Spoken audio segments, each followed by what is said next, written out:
So I will begin the interview. Thank you for giving me your time. But if you could please state your name, your hometown. Maricela Hernandez. I'm from Houston, Texas. Growing up, when I was in elementary, it was mostly English and Spanish because I was raised in Mexico. So when I got here, I did have to take ESL classes. What does being bilingual mean to you? Being bilingual, having two advantages: having to be able to communicate with two different type of people, and understand two different cultures, because you have your Spanish culture and then your English culture.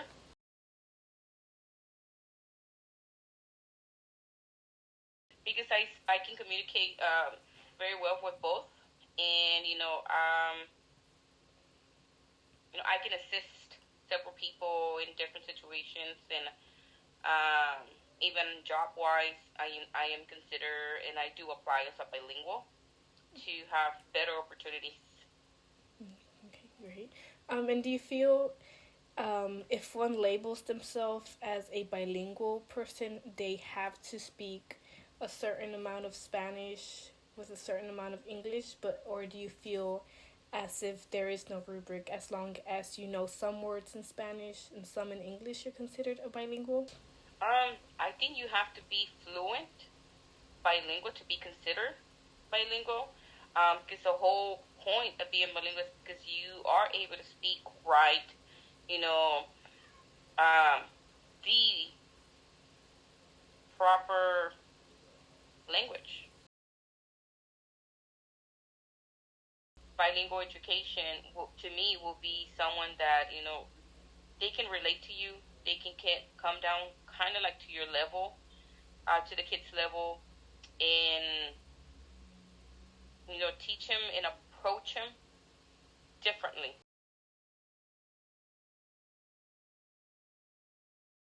I had difficulties.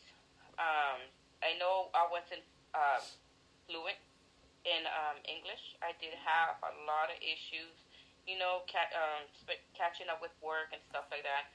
Don't tell me once I got a little bit older, I think it was, yeah, like maybe eighth grade, how do you consider being Hispanic if you don't speak any Spanish? Because there was a point where I was leaving Spanish behind, and I was concentrating nothing but English, and I know when you have, especially when you get with relatives.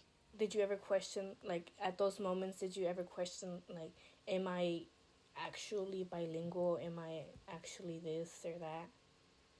Yes, yeah, very, very, because, I would consider myself, oh, yeah, I know how to speak both languages, but in reality, back then, I didn't, you know, I really didn't. I couldn't help translate something full to my mom, because I really wasn't.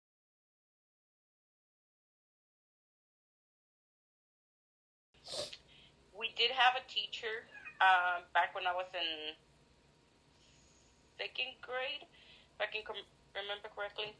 I had a teacher when we weren't fully using our English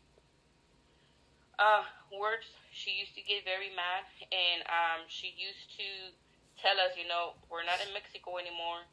You're here, and you need to learn, how to speak English, because this is the only thing that people will be able to understand, and that's how you're gonna move forward. Because she used to discipline us if we didn't learn how to say please, or I need to go to the bathroom. I remember that she will make us hold our pee just until we got it correctly. Wow. To say, I need to go to the bathroom. May I please go to the bathroom?